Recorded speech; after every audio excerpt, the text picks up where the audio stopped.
Intro to legal system of Pakistan. जनाब, कल हमने जो डिस्कस किया था मैं उसे एक रिकैप दे देता हूँ ताकि जो बच्चे आज क्लास में फर्स्ट डे हैं उनका भी भला हो जाए। तो रिकैप ये है कि कल हमारी ओरिएंटेशन क्लास थी जिसमें हमने ये पढ़ा था कि हमने बिजनेस लॉ में क्या पढ़ना है। ये सब्जेक्ट 100 मार्क्स का है, इसके डिवीजन क्या है, मार्क्स की वेटेज क्या है, सेक्शंस कितने हैं और उसके साथ इसके चैप्टर्स कितने हैं।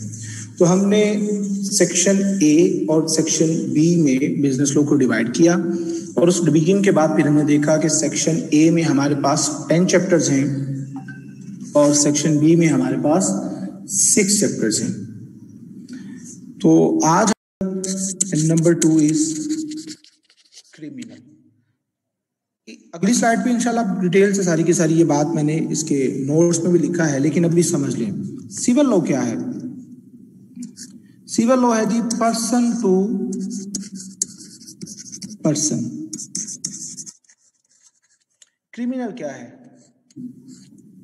Person against state.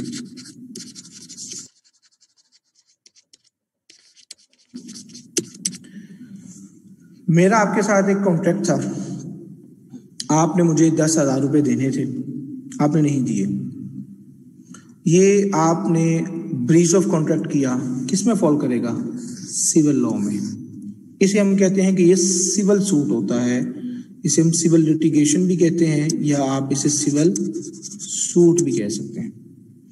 अब आपने कोई ऐसा काम किया है जो रियासत ने मना किया है। फॉर एग्जाम्पल मैं एक बड़ी आसान सी मिसाल देने लगा हूं, 144, इसे हम कहते हैं सेक्शन 144 कहते हैं या उर्दू में हम कहते हैं दफा 144।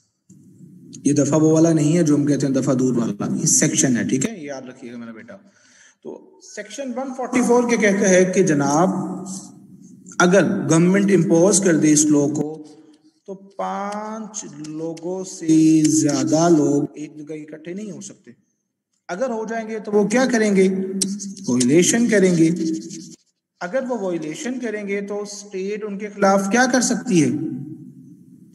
एक्शन कर सकती है, और उस एक्शन के चक्कर में आपको कहां भेज दिया जाएगा? जेल में। जी जनाब। तो यहां पे मुझसे सवाल किया था अलीना ने। अलीना बेटा, आपको सिविल लॉ समझ आया अभी?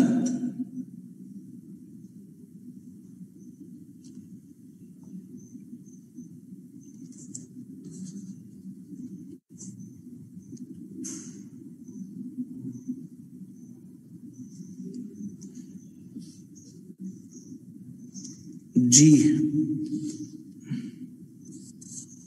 अभी जरा देख लीजिए। मर्केंटाइल लॉ हमने डेफिनेशन पर पढ़ ली है, आप इसे फिर पढ़ लीजिएगा। अभी मैं आपको पढ़ने का मौका दूंगा, आपने यहाँ पे उसे पढ़ना है और उसे समझने की कोशिश करना है। सो सीए, मैंने अभी आपको जवाब दिया कि सीए चार्टर्ड अकाउंटेंट्स को लॉ क्यों पढ़ाया जाता है, तो उसका जवाब क्या था कि इसलिए कि जो लीगल प्रॉब्लम्स आपको आने वाली हैं regarding your business, regarding your company, regarding your partnership, तो जिस तरह का भी बिजनेस हो उसमें जो लीगल प्रॉब्लम्स को आपने सॉर्ट आउट करना है, इसलिए आपको पहले से ही बिजनेस लॉ पढ़ाया जाता है ताकि आप उसे आसानी से सॉर्ट आउट कर सकें। अब ये लॉ की प्रैक्टिकेबिलिटी कहाँ है, प्रैक्टिस में लॉ कहाँ है? तो जनाब जहां एक फर्द होगा और उसका ताल्लुक दूसरे फर्द के साथ होगा तो वहां पे किसी ना किसी सूरत में एक डिस्प्यूट आ सकता है। डिस्प्यूट मतलब किसी भी हवाले से कोई झगड़ा, कोई मामला आ सकता है, तो वहां पे हमने फिर लॉ को अप्लाई करना है। बेसिकली लॉ ने करना क्या है? लॉ का काम यह है बेटा कि इस डिस्प्यूट में वो जिसका जो राइट है वो उसे मिल जाए। ये वही राइट है जिसके बारे में हम कहते हैं हक, और उसे आपने बारहा सुना है, साडा हक इत्थे रख, मतलब हमें दीजिए, जो मेरा राइट है जनाब वो मुझे मिलना चाहिए। इसलिए लॉ को हम बात कर रहे हैं जनरल सोर्सेज के। एक तो सोर्सेज हो गया कस्टम्स, एक हो गया कॉन्स्टिट्यूशन, इसके अलावा एक सोर्स आप लेते हैं इक्विटी, इसके अलावा सोर्सेज आपके पास बनते हैं प्रेसिडेंट्स। अभी आपने इंतजार करना है, मैं सबको एक्सप्लेन करूंगा। कस्टम्स किस तरह से हैं सोर्सेज ऑफ लॉ, मतलब हमारे कुछ बड़ों ने जो फैसले कर दिए हैं कोई किसी एक चीज के बारे में, हम उन्हीं को लेकर चलते हैं। उसका मकसद क्या है कि जनाब ये हमारे लिए लॉ का एक सोर्स बन गया है, हम इसी को। तो जनाब लॉ मेकिंग के लिए एक आपके पास है कस्टम। कस्टम मैंने क्या बताया, रिवाज। नहीं, मैं आपको एक बड़ी आसान सी मिसाल देने लगा हूं। शादियों का सीजन उरूज पर था, खत्म हो गया। शादी पे अगर मेहंदी ना की जाए तो फैमिली में सबसे ज्यादा आपको क्रिटिसाइज किया जाएगा। तो अगर आप जैसा कोई, जैसे आप माशाल्लाह से नेक रूहे हैं और आप कहते हैं कि जी नहीं जी हमने तो मेहंदी नहीं करनी, तो वो आपको कहा जाएगा कि बेटा देखो मेरे बच्चे, मामा की शादी हुई मेहंदी हुई, पापा की हुई मेहंदी हुई, तो आप क्यों नहीं कर रहे? तो हम इसे एज अ फिर लॉ समझ लेते हैं, मतलब कानून है जी हमारी फैमिली का रूल बन गया जी कि इसके बगैर शादी मुकम्मल नहीं होगी। एक बड़ी कॉमन एग्जांपल मैंने दी है। इन्हीं कस्टम्स को बेसिकली हम डील करते हैं। ये जो सोर्सेज हैं, ये यूके के कॉन्स्टिट्यूशन में अगर आपको कभी सुनने का मौका मिला हो तो वहां पे कस्टम्स जो है वो as a sources of law लिए जाते हैं। वहां पे कस्टम्स को वही वर्थ दी जाती है जो कि एक स्टैचू की हो। स्टैचू मतलब जो पार्लियामेंट ने बनाया है, जो कानून बनाया है, वो मैं आपको अगले लेक्चर में बताऊंगा कि पार्लियामेंट की इस बला का नाम है। अगला है जी प्रेसिडेंट्स। प्रेसिडेंट्स कहते हैं जजमेंट्स।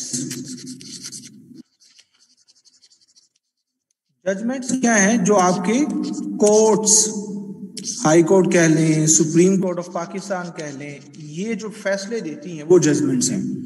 अब ये जजमेंट्स भी क्या बन जाती हैं, सोर्सेज ऑफ लॉ। फिर आपके पास है कॉन्स्टिट्यूशन कह लें, इसे आप एक स्टैचू कह लें, मतलब एक आपके पास रिटर्न फॉर्म में एक डॉक्यूमेंट है जो कि कानून की शक्ल में है, कानून की हैसियत रखता है, तो उसके अंदर जो कुछ लिखा होगा हमने उसी के मुताबिक काम करना है। और एक मेरे पास रह गया, ये जो मैंने एक्सप्लेन करना था, इक्विटी। ये भी यूके का है बेटा, और इसमें आपका वैसे सिलेबस में उसे एक्सप्लेन नहीं किया गया, लेकिन वैसे आपको बता देता हूं।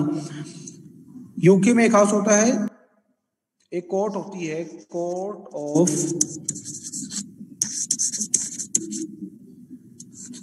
चांसरी।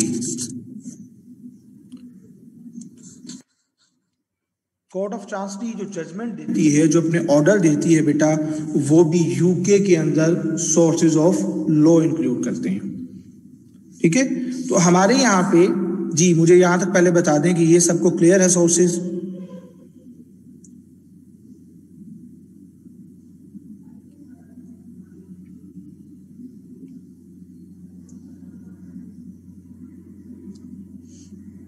जी, आप मुझे बताएंगे कि यहां तक बात समझ आ गई मेरे बेटा? जी, स्टैचू अशर ये है जी, मैं स्टैचू और constitution is a written document. I hope अब सब क्लियर है।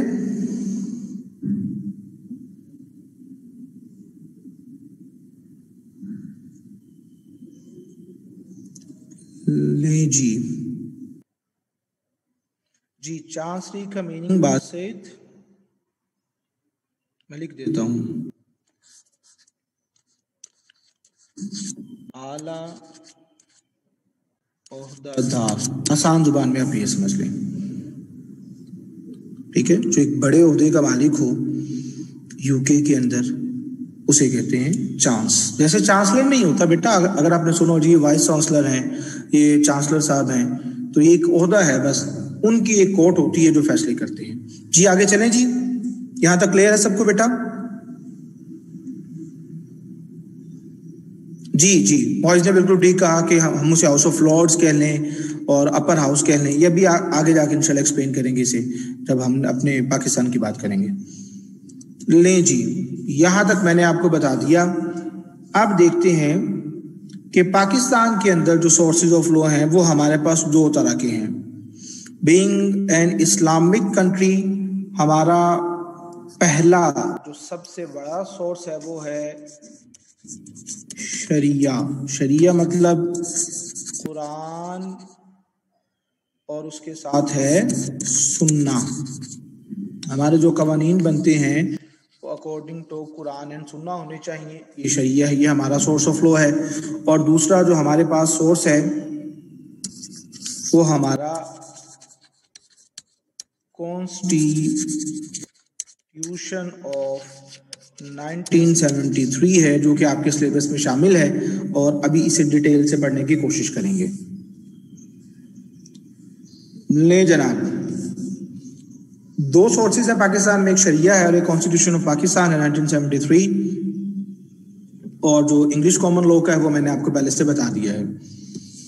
अब आ जाइए जरा गौर से देख लीजिएगा इस पॉइंट को, ये आपकी बेस बनाएगा। जी, मर्केंटाइल लॉ इज अ, जी सजद बेटा सुन लीजिए, mercantile law is a part of civil law, जिसे आप कहते हैं जीवे पाकिस्तान। स्टेट के देयर आर 3 पिलर्स। मैं आपको बताने वाला हूं कि वो पिलर्स कौन कौन है और यहां से मेरी बात क्लियर होगी कि लॉ बनाता कौन है, इंप्लीमेंट कौन करता है। There are 3 pillars of a state. Number 1, parliament. Number 2, judiciary. Number 3, executive. इसी पार्लियामेंट को आप आसान जुबान में कहते हैं लेजिस्लेचर। जुडिशरी को हम कहते हैं, उर्दू में लिख देता हूं वैसे, जुडिशरी को अदालत उज़्मा। उज़्मा मतलब अजीम वाली है, ठीक है जी। और एग्जीक्यूटिव को आप कहते हैं, बाज़-औक़ात इसी को इस्टेब्लिशमेंट का नाम भी दिया जाता है, ठीक है जी। तो ये स्टेट है। There are 3 pillars of a state, मतलब एक स्टेट इन 3 सतूनों पर बराजमान है, खड़ी है। जी जी जी, कामरान सुप्रीम कोर्ट जुडिशरी में ही आएगी। अब पार्लियामेंट, जिसे आपने लेजिस्लेचर कहा, बेटा इसका काम क्या है? ये पार्लियामेंट ही है जो एक्चुअल में क्या करती है, लॉ मेकिंग, जिसे हमने लेजिस्लेशन कहा। इसका काम है कानून बनाना। जुडिशरी का काम क्या है? उसे एक्सप्लेन करना। और एस्टैब्लिशमेंट और एग्जीक्यूटिव का काम क्या है? उसे इंप्लीमेंट करना। ये बनाएंगे, ये उसकी तशरीह करेंगे और ये उसे इन्फोर्स करवा देंगे।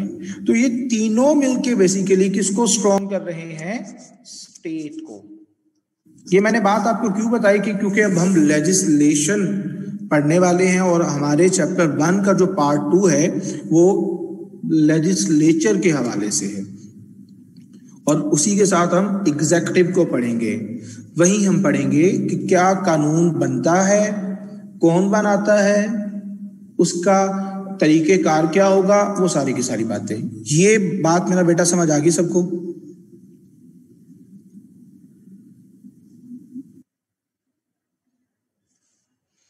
जी, अब यहां तक अगर आपका कोई सवाल है तो वो मुझसे पूछ लें। आपके पास 2 मिनट हैं, 2 मिनट में मुझसे पूछ लें।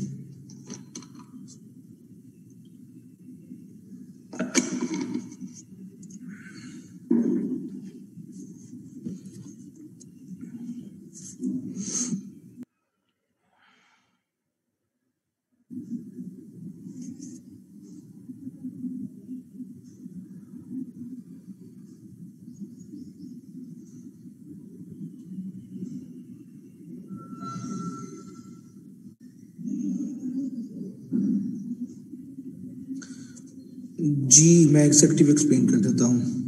जी जी जी Sajal, why not, you can use.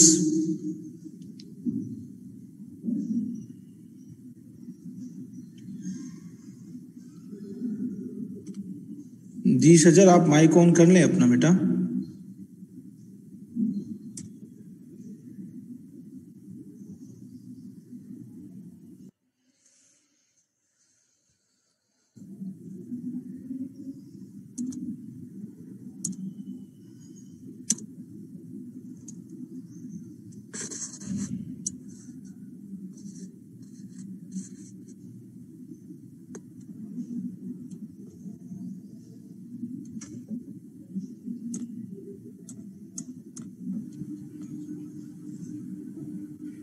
जी बोलिए।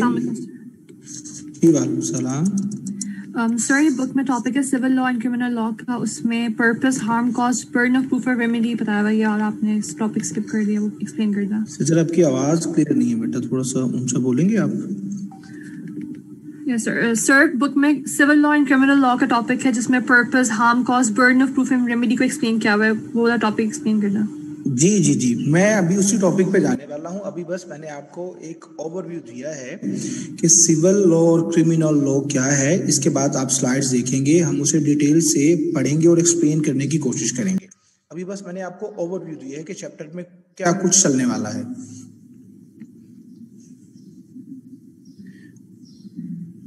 अच्छा जी, एक सवाल और था मेरे पास।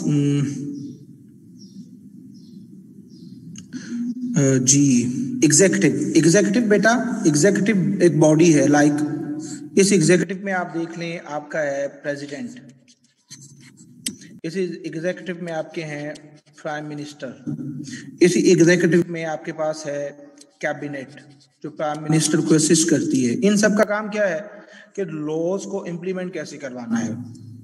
ठीक है जी, एग्जीक्यूटिव का काम क्या है कि वो इम्प्लीमेंटेशन, चेक एंड बैलेंस वो रखेगी। लॉज तो बन गए जी, एग्जीक्यूशन का नाम बिल्कुल ठीक है। एग्जीक्यूटिव एग्जीक्यूशन से, इसका काम ही एग्जीक्यूशन है, वो लॉज की एग्जीक्यूशन है। ओके जी, मर्केंटाइल लॉ की बात अभी बेटा स्लाइड में आपको शेयर करूंगा, उसमें लिखी है डेफिनेशन, आसानी के साथ आप वहां से लिख लीजिएगा। ले जी, हम आगे चलने वाले हैं और हमारे पास आ गया लेजिस्लेशन। लेजिस्लेशन मैंने आपको बता दिया, इसका काम क्या है, लॉ मेकिंग। अब इस लॉ मेकिंग में ये क्या करती है कि जनाब कानून बनाए जाएंगे, इसमें पार्लियामेंट के एक्ट आएंगे, इसमें ऑर्डिनेंस आएंगे, इसको फिर कौन प्रोमulgate करता है, ये हम पार्ट 2 में पढ़ेंगे। यहाँ पे आपने अभी ये पढ़ना है कि लेजिस्लेशन क्या है, जो हमने आसान जुबान में लिख दिया वो लॉ मेकिंग है। पार्ट 2 में, इसी चैप्टर के पार्ट 2 में आप पढ़ेंगे कि डेलीगेटेड लेजिस्लेशन क्या है, ऑर्डिनेंस क्या होता है, पार्लियामेंट एक्ट कैसे बनाती है, तो इसे आपने भी होल्ड करना है। प्रेसिडेंट बेटा मैंने आपको केस लॉज बता दिए थे कि जो जुडिशरी वगैरह जो कोर्ट्स हैं, जो उनकी जजमेंट्स हो बेटा, वो प्रेसिडेंट होता है। कस्टम्स हमने पहले पढ़ लिया, कस्टम्स प्रैक्टिसेस हैं, जो बिलीफ हैं, जो सोशल और इकोनॉमिक लाइफ में हम उनके साथ काफ़ी इन टच रहते हैं, तो वो भी हमारे सोर्सेज ऑफ लॉ है। और एक एग्रीमेंट है, वो क्या है जी, एग्रीमेंट क्या है कि जो दो पार्टीज के दरमियान किसी किस्म का एग्रीमेंट हो जाए, तो वो एग्रीमेंट भी क्या करता है, वो रूल्स एंड रेगुलेशंस को डिफाइन करता है।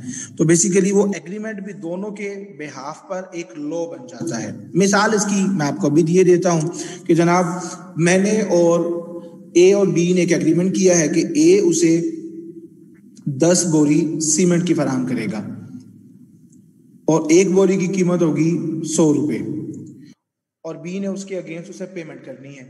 अब दोनों ने रूल्स एंड रेगुलेशंस उसमें फाइनलाइज कर लेने हैं, जो रिटर्न फॉर्म में आ जाएंगे कि जनाब बोरी ये वाली होनी चाहिए, इस जगह पे आपने सप्लाई करनी है, इस दिन सप्लाई करनी है, अगर आप नहीं करेंगे तो मेरे पास ये रेमेडी होगी, आपको मुझे डबल पे करना पड़ेगा। तो ये सारी की सारी एग्रीमेंट में जो चीजें लिखी जाती हैं, ये बेसिकली उसी एग्रीमेंट के रूल्स होते हैं। अब आ जाइए जी सिविल लॉ और क्रिमिनल लॉ। मैंने आपको पहले बता दिया कि सिविल लॉ क्या है, पर्सन टू पर्सन। अब इसकी ये इंपॉर्टेंट टॉपिक, वैसे तो सारे के सारे इंपॉर्टेंट है, लेकिन आई कैप में अक्सर इस सवाल को पूछा गया है, distinguish between civil law and criminal law. तो बड़ी आसान आसान बातें मैं आपको इसमें बताने वाला हूं। अब आप जरा गौर से इसे सुन लीजिए। वैसे तो आप पहले भी बातें गौर से ही सुन रहे हैं, इसे मजीद गौर से सुन लीजिए। सिविल लॉ क्या है?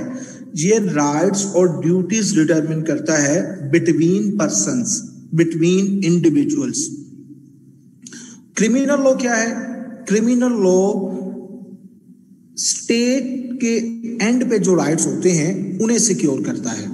मैं फिर से रिपीट करने वाला हूं कि क्रिमिनल लॉ में स्टेट इन्वॉल्व होती है, सिविल लॉ में इंडिविजुअल इन्वॉल्व होते हैं। ए ने बी के साथ कुछ गलत किया तो ये सिविल लॉ है। ए ने स्टेट के अगेंस्ट कोई एक्शन किया तो वो क्रिमिनल लॉ में फॉल करेगा। अब जब सिविल लॉ में आप वायलेशन करते हैं बेटा, तो वो क्राइम नहीं होता, उसे हमने यहाँ पे एक नाम दिया है टोट का, टोट। अब ये टोट क्या है?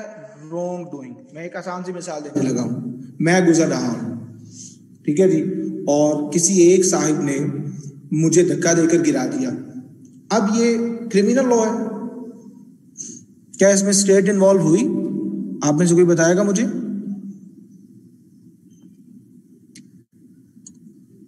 नो, बिल्कुल ठीक है। तो ये किस में फॉल करेगा? सिविल लॉ में, क्योंकि उस शख्स ने मुझे नुकसान पहुंचाया है। अब देखते हैं, अगर मैं जा रहा हूं और मेरे सामने बिल्डिंग आ गई पाकिस्तान टेलीविजन नेटवर्क की, जो कि किसका एसेट है? गवर्नमेंट ऑफ पाकिस्तान का। मेरा दिल किया, मैंने, अल्लाह माफ करे, दिल ना करे वैसे ऐसा, और मैंने उसे आग लगा दी। क्यों? क्योंकि पीटीवी हमें वैसे ड्रामे नहीं दिखा रहा जो हमें चाहिए, मतलब जैसे जियो पे दिखाए जाते हैं। तो मैंने कहा जी पीटीवी को आग लगा देनी चाहिए। तो अब इसमें इन्वॉल्व कौन होगा? स्टेट इन्वॉल्व होगी। जब स्टेट, क्योंकि मैंने स्टेट के अगेंस्ट कोई काम किया है, तो ये क्रिमिनल लॉ में फॉल करेगा।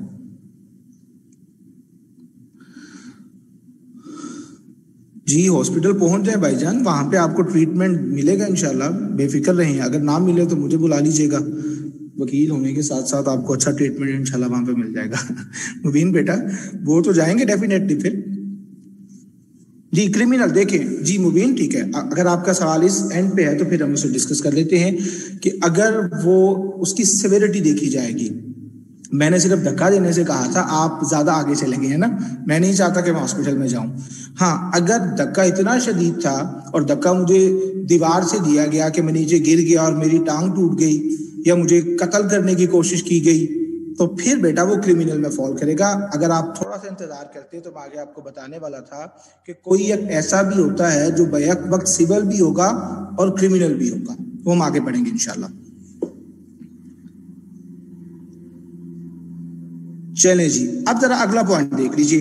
अगले पॉइंट में क्या है वो मैं यहाँ पे आपको लिखने भी वाला हूं कि सिविल लॉ में कितनी पार्टीज होंगी? 2। कौन कौन सी? A versus B. अब इसमें जो ए है बेटा, उसे हम कहते हैं प्लेंटिफ। प्लेंटिफ कौन होता है? जो प्लेंट फाइल करता है, जो बेसिकली शिकायत करता है। और जो बी है वो होता है डिफेंडेंट। अच्छा जी, ये डिफेंडेंट कौन है? जो डिफेंड करेगा खुद को। ए मैं हूं, बी ने मुझे धक्का दिया, मैंने शिकायत की जाके, तो बी डिफेंड करेगा कि सर जी मैंने आपको जानबूझकर धक्का नहीं दिया, बल्कि मैं तो गुजर रहा था तो आपको धक्का लग गया। अब यहीं पे आपने बात याद रखनी है कि 2 पार्टीज होंगी, तो एक उसमें प्लेंटिफ होगा, शिकायत करने वाला, और दूसरा डिफेंडेंट होगा जो उस शिकायत को गलत साबित करेगा, मतलब डिफेंड करेगा कि जनाब ऐसा नहीं है। जी ये बात समझ आई आपको? प्लेंटिफ और डिफेंडेंट का ये अक्सर एमसीक्यूज में ये बात पूछी जाती है।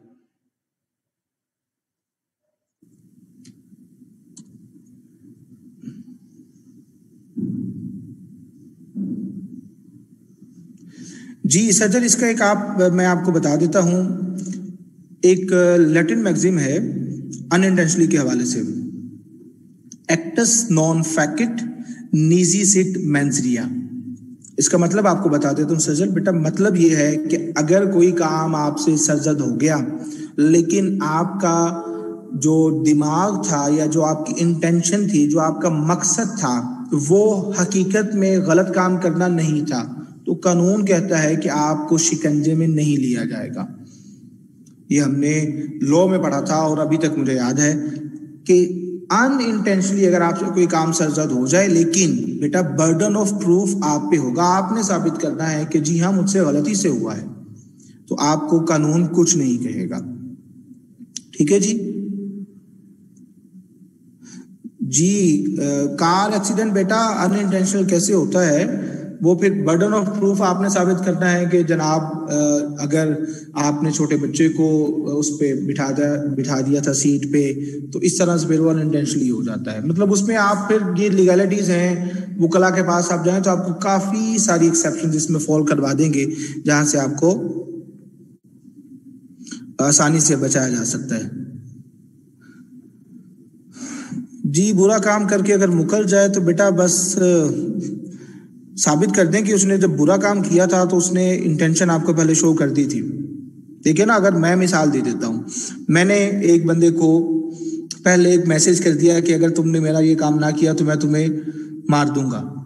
ठीक है, तो 2 दिन के बाद वो बंदा मेरी कार के नीचे आ गया, तो मैंने उसे ये कहा कि सर मेरी तो इंटेंशन ही नहीं थी। तो वो साबित कर सकता है कि sir I have a message, मेरे पास मैसेज है, तो इन्होंने मुझे पहले ही ये मैसेज करके वॉर्न कर दिया था, लिहाजा इनकी इंटेंशन पहले से मौजूद थी। तो इस तरह से फिर वो बात सारी क्लियर हो जाएगी। कत्ल ना करें वैसा, आप कत्ल ना करें, कत्ल रहने दें। ठीक है, अगर आप इंटेंशनली करना किसी और को और हो कोई और जाए तो बेटा फिर वही है कि आपका इंटेंशन उसको कत्ल करना तो नहीं था, लेकिन जिसे कत्ल किया है उसकी सजा तो आपको मिलेगी। चलें जी, काफी बातें माशाल्लाह से आप लॉ में काफी इन्वॉल्व हैं, तो बस अदालतों से दूर रहा करें, वैसे सजेशन है। तो बेटा जी ये समझ आ गया, प्लेंटिफ वर्सेस डिफेंडेंट समझ आ गया मेरे बच्चे को?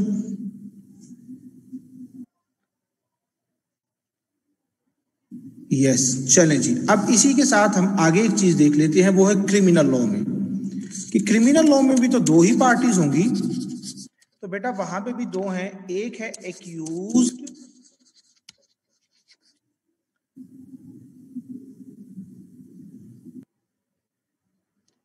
और दूसरा है बेटा स्टेट। अब इसमें जो पार्टीज बनती है ना, वो जैसे फॉर एग्जांपल, अब क्या नाम लिखूं मैं, चलें मैं नाम लिखता हूं, अपना लिख लेता हूँ, आप गुस्सा ना कीजिएगा, नोमान वर्सेस स्टेट, क्योंकि पीडीबी को आग मैंने लगाई। ठीक है, तो अब स्टेट मेरे अगेंस्ट एक केस फाइल करेगी। अब मैं फिर आपको लिए चलूंगा सिविल लॉ में, यहां पे अपने आप को साबित करना है गलत, किसने? डिफेंडेंट ने, क्योंकि वो डिफेंड कर रहा है, और यहां सच साबित करना है किसने? स्टेट ने, क्योंकि केस किसने फाइल किया है? स्टेट ने। इज इट फाइन जी? ये आपने एमसीक्यूज के हवाले से याद रखना है। अब अगली बात यह है कि अगर आपको सिविल लॉ में है और आपने किसी को इंजर्ड कर दिया है, कोई इंजरी, कोई हार्म आपने दे दिया है, तो सिविल लॉ आपको बस उस पर कंपनसेट कर सकता है।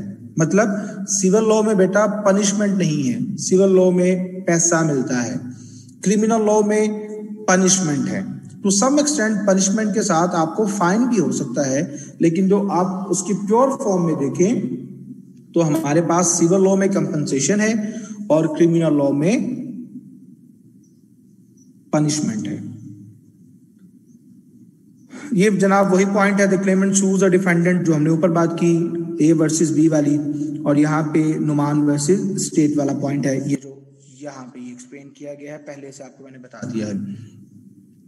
यहाँ पे जो क्लेमेंट है, जो क्लेम कर रहा है, वो प्रूव करेगा, और यहाँ पे स्टेट प्रूव करेगी। मतलब क्रिमिनल लॉ में जो बर्डन ऑफ प्रूफ है वो स्टेट पे है, और सिविल लॉ में जो बर्डन ऑफ प्रूफ है वो क्लेमेंट पे है या प्लेंटिफ पे है। तो सिविल केस कहाँ पे चलेगा? सिविल कोर्ट में। क्रिमिनल केस कहाँ पे चलेगा? क्रिमिनल कोर्ट में। ठीक है जी। और वो वहां पे सिविल केसेस में आपको बेटा मिल जाएगी कंपनसेशन डैमेजेस मिल जाएंगे, और उसके बाद जो आपकी क्रिमिनल है वहां पे आपको पनिशमेंट या फाइन दोनों तरह से हो सकता है। जी बासित, सिविल लॉ में बेटा एक्चुअल में तो पनिशमेंट बहुत कम है, मतलब हम उसकी एक्चुअल जो आप कह लीजिए उसकी रूह है ना सिविल लॉ की, वो पनिशमेंट वाला नहीं है, वो पेनलाइज वाला है, मतलब पेनल्टी वाला है, डैमेजेस वाला है। लेकिन कहीं कहीं आप देखेंगे कि सिविल लॉ में फाइन के साथ साथ आपको पनिशमेंट भी दी जाती है, तो दोनों तरह से हो सकती है। जो ट्रैफिक चालान है बेटा वो आपका क्रिमिनल है ना, क्योंकि वो ट्रैफिक लॉज को आपने वायलेट किया, वो स्टेट के बनाए हुए, स्टेट के अगेंस्ट आप जा रहे हैं, तो वो क्रिमिनल एक्टिविटी में आता है। ठीक है, वो चालान हम जब जाते हैं ना तो बेटा वो सिविल लॉ में नहीं होता है, मतलब सिविल कोर्ट में नहीं जाते, फिर आप जुडिशियल मजिस्ट्रेट के पास जाते हैं अपना चालान क्लियर करवाने के लिए, तो वो क्रिमिनल लॉ में फॉल करता है। ले जी, अगली वाली जो स्लाइड है बेटा वो भी सिविल और क्रिमिनल लॉ के हवाले से है, उसे भी डिस्टिंग्विश किया गया है, उसमें वही बातें हैं जो मैंने आपको पहले से बता दी हैं। अब आज मैं यहीं पे कंक्लूड करूंगा और कल हमने यहीं से आगे स्टार्ट करना है कॉन्स्टिट्यूशन और उसके स्ट्रक्चर को, और फिर हमने बात करनी है कि जनाब सिविल और क्रिमिनल लॉ की एप्लीकेशन बिजनेस लॉ में किस तरह से होती है।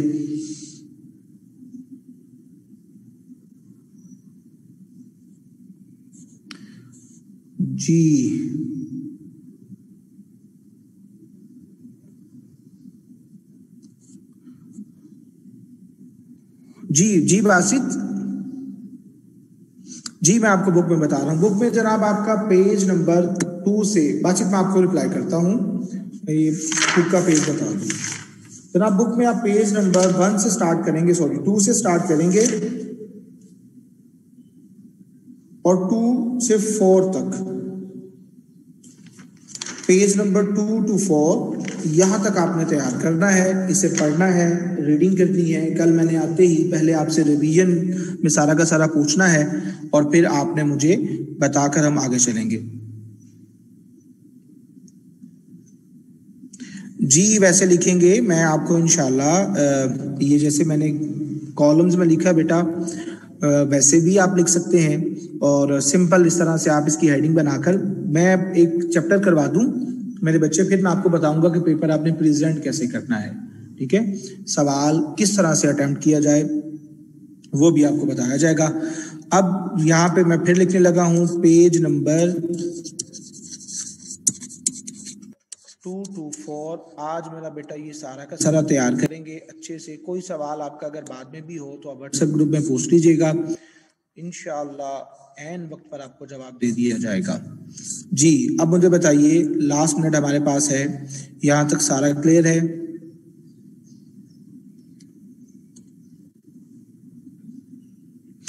जी बासित, बर्डन ऑफ प्रूफ वाला मैं आपको बता देता हूँ। हार्म कॉज, जो सिविल लॉ में हार्म होता है, जो इंजरी कॉज की जाती है वो पर्सन को की जाती है, और वहां पे बर्डन ऑफ प्रूफ किस पे लाया करेगा? प्लेंटिफ पे, जो दावा करने वाला है, जिसको नुकसान पहुंचाया गया है। और जब आप क्रिमिनल लॉ में जाते हैं बेटा, वहां पे आपका बर्डन ऑफ प्रूफ स्टेट पे जाता है, क्योंकि आपने स्टेट की किसी चीज को नुकसान पहुंचाया है, स्टेट के किसी बनाए हुए कानून को नुकसान पहुंचाया है। जी नहीं मोइज बेटा, और लॉज होते ये एग्रीमेंट नहीं होता, मतलब एग्रीमेंट हमने बात की थी सिविल लॉ में आता है। जब एक पर्सन किसी दूसरे पर्सन के साथ एक एग्रीमेंट साइन करता है तो वो भी एक यूनिफॉर्म लॉ बन जाता है, और वो लॉ बस उन दोनों पे एप्लीकेबल होगा, क्योंकि हमने लॉ को रूल्स की डेफिनेशन में लिया है, रूल्स एंड रेगुलेशंस, तो वो उनके एंड तक लॉ ही होगा, मतलब दोनों ने उस कानून को फॉलो करना है। जी जनाब,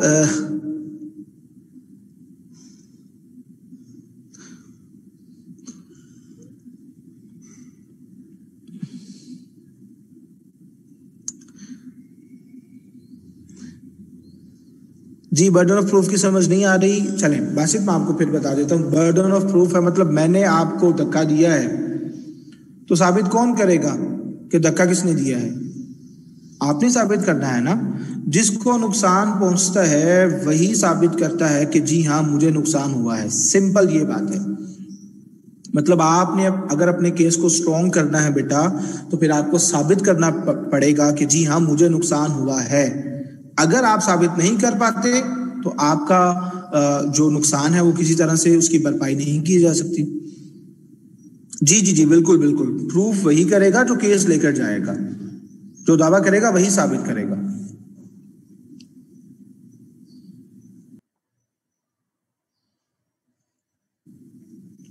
अच्छा जी, यहाँ पे सज्जल का क्वेश्चन था,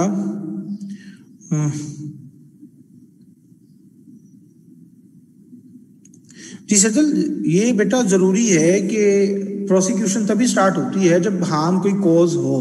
आप अगर क्रिमिनल लॉज में बात करें ना, तो वहां पे अगर छोटे से छोटा नुकसान भी हो, छोटे से छोटा नुकसान, मतलब मैं इसे आसान जुबान में बड़ी आसान से मिसाल दे देता हूँ। 5 लोग एक जगह इकट्ठे हो गए, नुकसान तो किसी को नहीं हुआ ना उन्होंने कुछ किया, लेकिन क्योंकि सेक्शन 144 के तहत आप इकट्ठे नहीं हो सकते, तो प्रोसिक्यूशन स्टार्ट होगी क्योंकि आपने लॉ वॉयलेट किया है।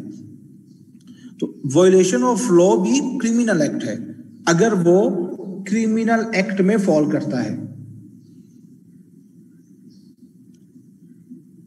जी अफजल रहमान अशरफ बेटा, कल की क्लास का टाइमिंग यही है इंशाल्लाह, तो आज के लिए आई थिंक इतना काफी है। और